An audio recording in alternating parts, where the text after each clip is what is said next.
crowd. This is incredible. You know, everywhere I go, the liberal media is confused about these massive crowds we keep getting. They say everyone in Toronto and St. Catharines and Hamilton and Windsor are Liberal or NDP, but thousands upon thousands, in fact 40,000, have RSVP'd to come to our rallies because they're ready to make Canada the freest nation on earth and take back control.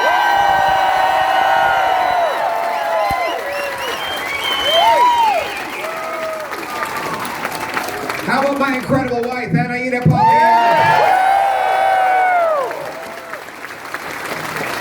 I want to thank Councillor Graham Speck. He's a hard worker, a great champion. He just recently gave me his support. When I first came to St. Catharines, he said, Pierre, you have to come and do some campaigning at the local seniors' home. So I went in, walked up to a lady, and I said, do you know who I am? She said, no, but if you ask the nurse, she'll tell you who you are. It's great to be made humble from time to time, isn't it? And we have to be humble because members of Parliament are in the House of Commons, the House of the common people, which means we are servants and not masters, right? Yeah! We are servants of the people are masters. That's how the org chart works. Here it is. The people, then the House of Commons, and then the Prime Minister on the bottom. Minister means servant. Prime servant is what we're choosing. I'm running to be your servant to give you back control of your country.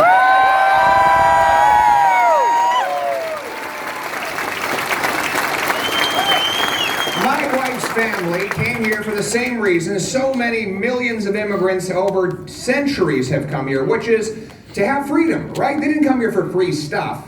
They came here for freedom. They knew that if they worked hard, they could carve a little piece of paradise out of this big, cold patch of land called Canada. It's why Wilfrid Laurier said, when asked what Canada's nationality was, he said, Canada is free and freedom is its nationality, right? So it was then. So it was then. But lately, people have not felt so free in this country, have they? No! Whether it's the 14-year-old girl suffering depression after 2 years separated from her sporting and social activities, or the small businessman, a guy who put his entire mortgage on the line so that he could start a business only to have it shut down again and again and again until it could not open anymore. Or the worker who lost her job for the crime of making a personal health decision. Exactly.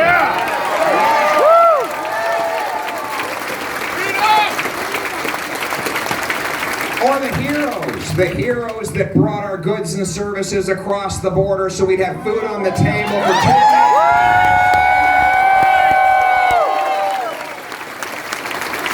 for 2 years. And then suddenly, after having done that for 2 years without a vaccine, that while they were called heroes, suddenly they became a villain and were deprived of their job, even though they are the least likely people to spread a virus because they're all alone in a truck all day, right? Suddenly, Trudeau threw them out on the street, deprived them of the ability to earn a living, and when they came to peacefully protest on Parliament Hill, Liberals like Trudeau and Jean Charest called them criminals. Well, I've got news for them. These people, these hard-working truckers and the other peaceful working-class protesters who came to Parliament Hill are the hard-working, law-abiding, give you the shirt off your back, backbone of our nation. I am proud to stand for them and their livelihoods in the place.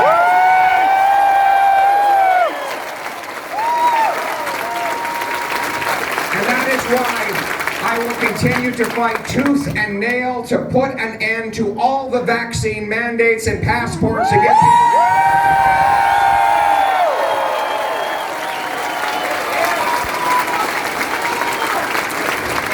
Freedom, freedom, freedom, freedom, freedom, freedom, freedom, freedom. It's not just medical freedoms that have been under attack lately.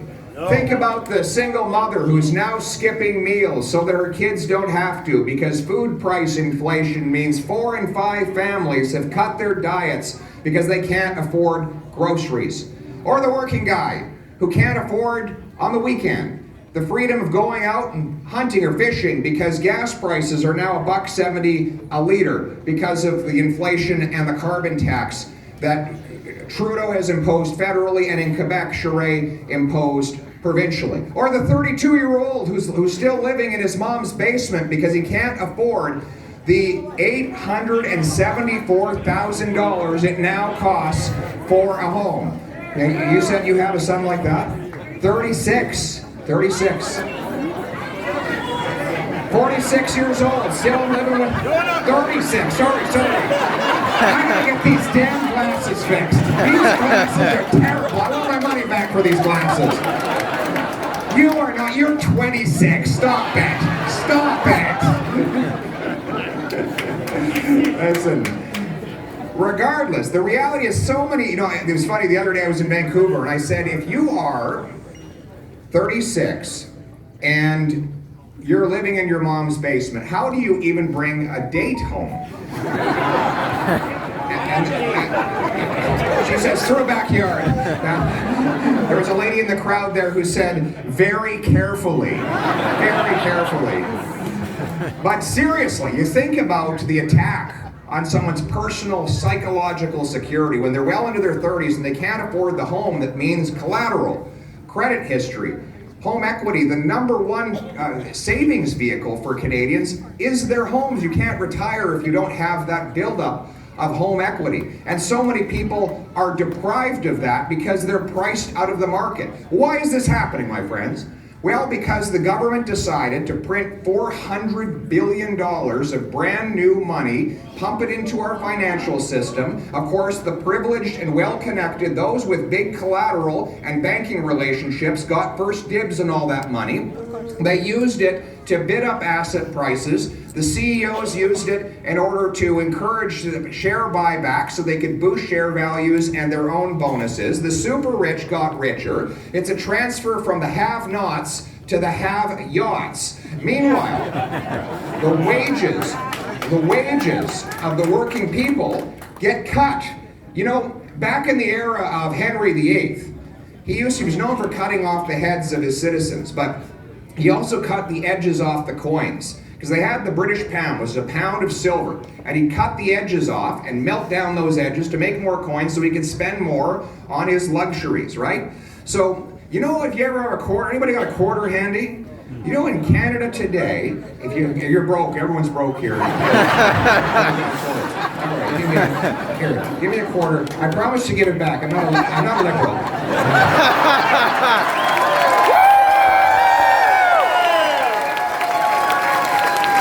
Funny. You see these edges around the quarter? You know why they have those edges on there? So that if somebody tries to clip the metal off the side of the coin, melt it down and use it for something, it will become immediately evident that it's a fraudulent coin. That's why those edges are there. In fact, Sir Isaac Newton, we know him for science, he actually became the chief master of the English mint, and he put in place big criminal penalties for anybody who clipped the edges off of a coin. In fact, it is still a criminal offense in the criminal code today to clip the edge off a coin. But what does the government do when it causes inflation? It clips off the edge of your loonie, right? 6.7% of your loonie was clipped off with the recent inflation report. 6.7 cents of your dollar is gone because of inflation. And that's just in the consumer price inflation. Half of the value of your dollar to purchase real estate is gone since Justin Trudeau took office. 100% increase in real estate prices. So this is what's happening. They're stealing your money by taxation through inflation. So what are we going to do about it? First of all, we're going to get rid of the need to print money in the first place by eliminating the inflationary deficit altogether, right? Balance the budget. Here's how you do that. We're We're going to cancel the $100 billion slush fund that Justin Trudeau has piled on top of the basic spending that he's already doing. 2, we're going to cancel corporate welfare programs that are designed specifically to ensure the profits of wealthy corporations through programs like the Infrastructure Bank. We need infrastructure. We don't need another bank. All that bank is for is guaranteeing the profits of the construction companies when they go over budget. If they go over budget, they should pay for the price of that, not taxpayers. So we're going to axe the Infrastructure Bank. And guess what else? I just found another $1 billion of savings. We're going to defund the CBC. Defund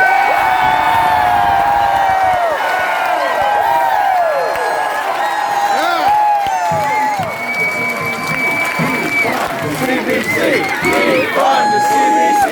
Defund the CBC! Oh my goodness. And the rest of the liberal media as well. You're absolutely right. Yeah. Absolutely. And that's going to be the most enjoyable $1 billion savings we'll have throughout my entire government, right? We're going to make politicians play by the same rules as everyone else when it comes to spending. You know, the great economist Thomas Sowell said the first law of economics is scarcity. There's never enough stuff to meet everybody's wants. The first rule of politics is to ignore the first rule of economics, right? Politicians are the only species in the entire planet that don't have to live by scarcity. Every little microbe has to deal with scarcity. Not the politician. He just passes it on in higher taxes, more borrowing, and higher inflation. Just externalizes the scarcity on someone else by adding more and more and more spending. So this is what we're going to do to fix that. We're going to bring in a pay-as-you-go law. If the government brings in a new dollar of unbudgeted spending, they will have to find a dollar of savings to pay for it. That way the government stops growing.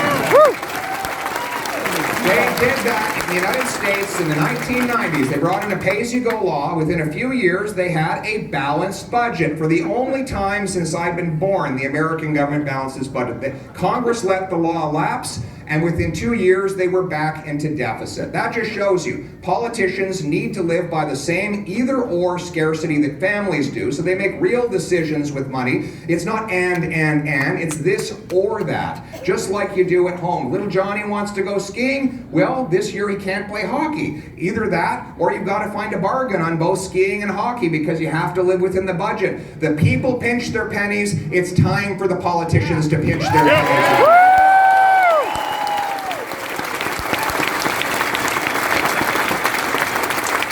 So eliminate the need for the deficits and the money printing in the first place. And then, on top of that, we're going to tackle the inflationary taxes that drive up the cost of living. I will axe the consumer carbon tax to bring down...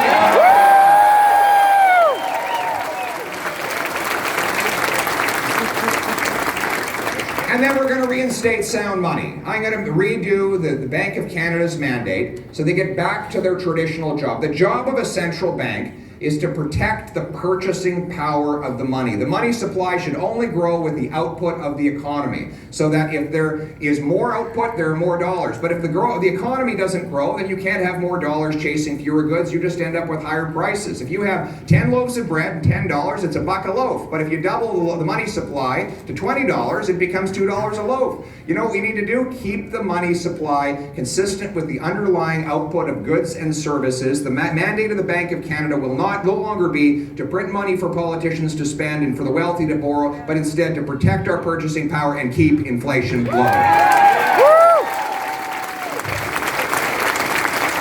And you should have freedom over your money. If the government's going to ruin our cash, then we should be able to use other cash. After the great financial crisis, oh, there you go.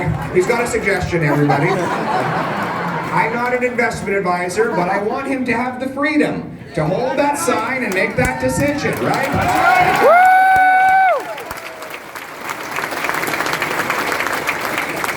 You know, after the great global recession, a bunch of brilliant bankers and politicians in the United States brought the global economy to its knees with their greed, their incompetence, and their criminality. And of course, none of them went to jail, but there was an anonymous programmer named Satoshi Satoshi Nakamoto. Is he here today? So Satoshi's not here. Is that Satoshi over here? So he designed a new monetary network called Bitcoin, right? And the idea was very simple, that there would be an open ledger, and everybody who joined the ledger would have a vote to update its transactions and protect its protocol, guaranteeing there'd never be more than 21 million of those coins. And because there's no central authority running it, it can't be manipulated by a government or a bank. Now, I'm not advising on whether you should buy it, but I'm telling you this, you should have the freedom to make that decision for yourself, right? I recently bought a sandwich. I was in London. I bought a shawarma with Bitcoin. You know, the fees, yes, we got a shawarma fan over here.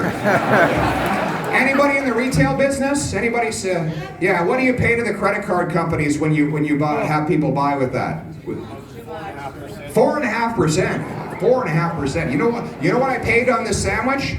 It was a $10 sandwich. It was delicious. The transaction fee was 0.0 penny. 1/10 of 1 penny was less than you would have paid if you had made a transaction for tiny candy over at your local retail outlet. In other words, you cut out the middleman, let people transact directly without government interference, and that's one way that we can move forward and take control of money away from politicians and bankers and give it back to the people. You know, instead of just creating more cash, what we have to start doing is creating more of what cash buys in this country. Build more homes, grow more food, and generate more Canadian energy here on Canadian soil.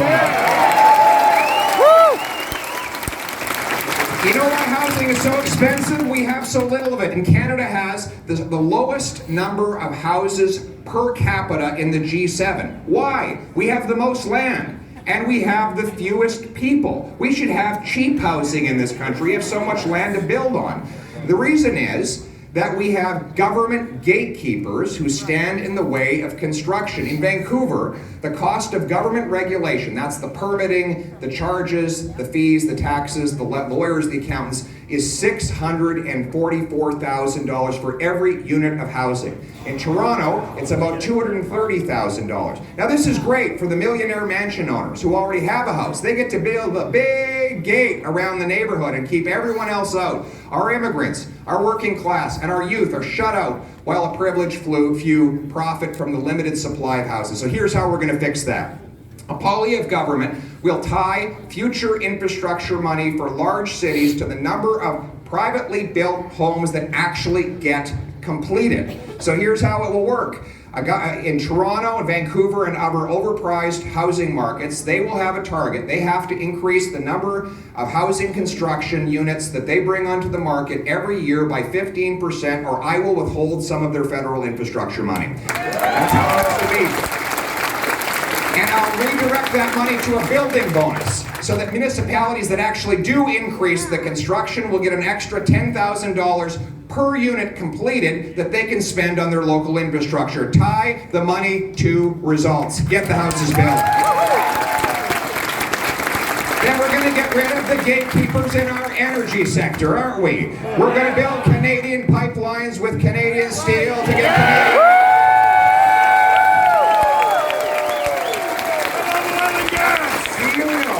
Can you believe that we actually import 130,000 barrels of overseas oil every single day to our country, even though we have the third biggest supply of oil on planet Earth? Well, I've got a solution for that. They're importing that oil in St. John, New Brunswick. Right next door in Newfoundland, the government has a plan to unleash its energy sector and increase production by 400,000 barrels a day. A Poilievre government will remove the regulatory gatekeepers to increase Newfoundland's energy output by 400,000 barrels a day to displace the 130 barrels a day of overseas oil, and within 5 years we will ban overseas oil from Canada altogether.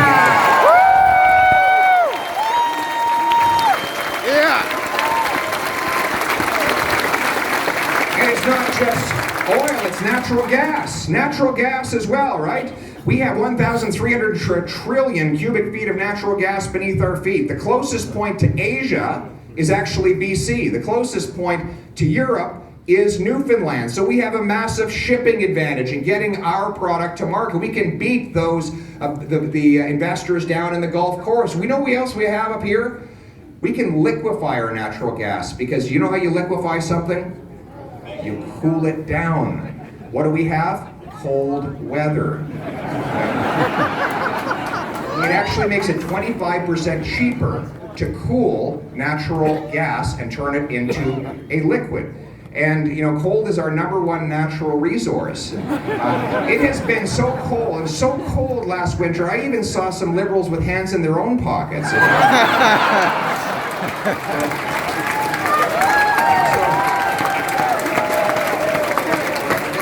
So the Newfoundlanders are going to pipe natural gas from their offshore field to the shore, cool it down to minus 161 degrees, put it on a ship, send it off to Europe, break European dependence on Putin, take dollars from dictators, and give it in paychecks to our people.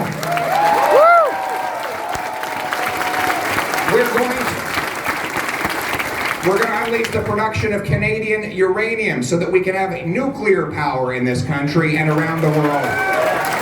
We're going, and you know what? People might feel great about driving an electric car, but what if they think for a minute about the fact that the lithium in those batteries was made burning coal in China? That doesn't sound very good for the environment, does it? We have lithium in Canada. If we could get our mine approval times down from 7 years for an approval to 1 year, then we could mine the lithium, the cobalt, the graphite, and other resources to finally make stuff here in this country instead of...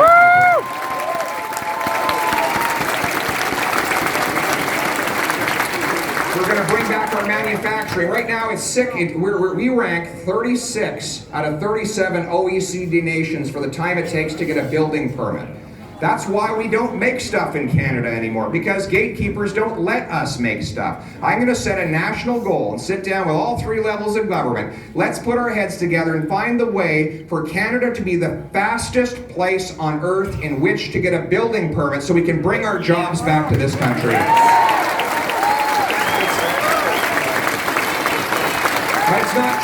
It's not just the economic gatekeepers, it's the speech gatekeepers, right? Those who want to tell us what we can see and say, right? You know, the new cancel culture warriors. You know, the woke warriors. Are there any woke folk here today? No. You know, I was in Toronto the other day, and the woke folk wanted to cancel my event. They didn't want me to speak. Yeah. They said that I shouldn't be allowed to go to the steam whistle warehouse there because, yeah, they started complaining, and they asked Steam Whistle to cancel the whole thing. And Steam Whistle didn't agree, but they put out a letter saying they didn't agree with all of my views. So, of course, they were gutless and watered down just like their beer.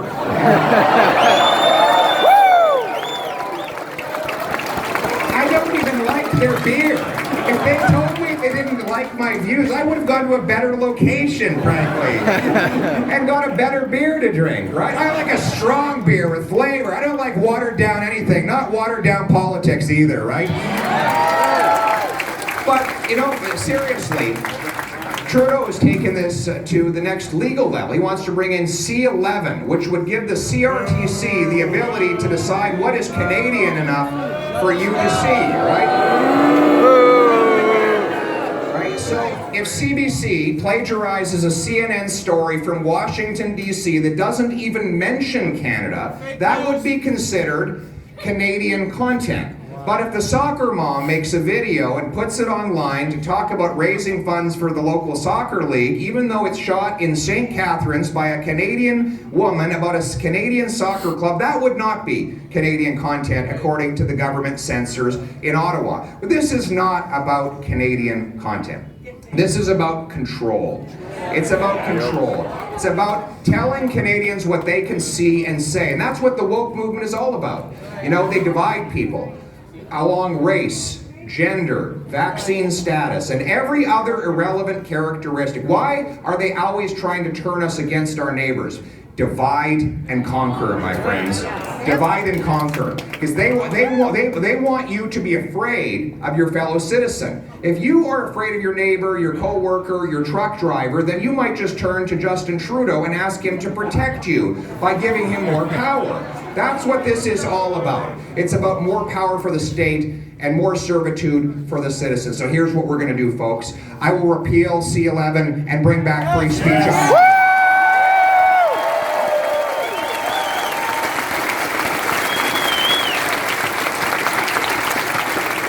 I will use my own free speech to stand up to gutless corporate leaders that impose wokeism on their employees.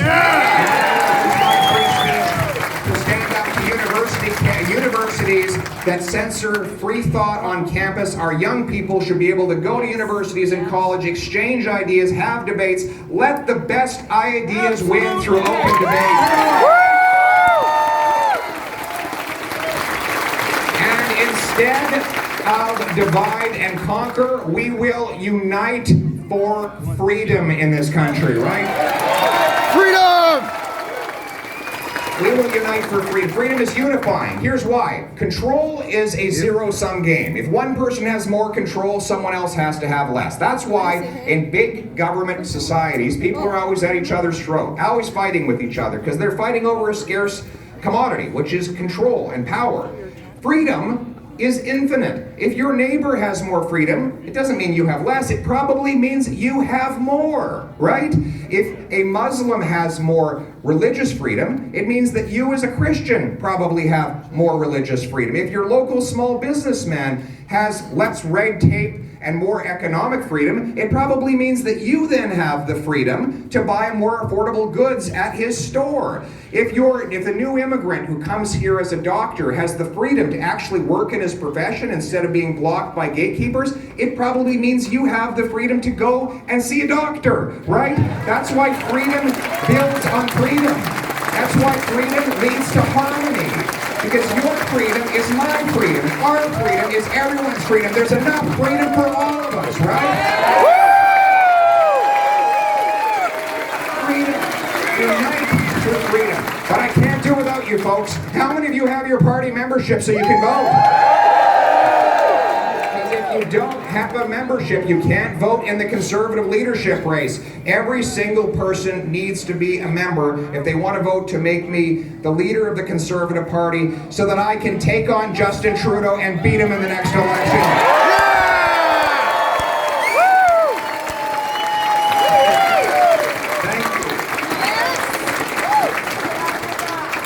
It has to be all of us. He said it has to be me, but you know what? It has to be all of us. I need everybody. Freedom has always come from the bottom up. The House of Commons is green because the first commoners met in the fields of England. That's where they imposed the Magna Carta, the Great Charter, on King John, forcing him to follow the rule of law and respect the liberty of the people. They forced that on him. They rose up 800 years ago for that freedom. And then even though that tradition is 800 years old, it is only one generation deep. As the great Edmund Burke said, it is a contract between the dead, the living, and the yet to be born. It is the duty of every living generation to defend the inheritance and pass it from our grandparents to our grandkids. Yeah.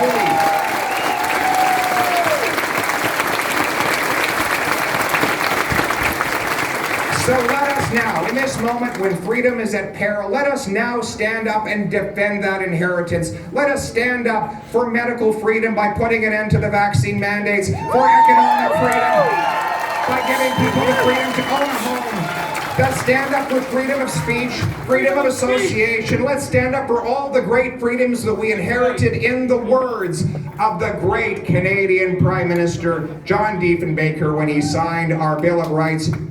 I am a Canadian, a free Canadian, free to speak without fear, free to stand for what I think right, free to oppose what I believe wrong, free to worship God in my own way,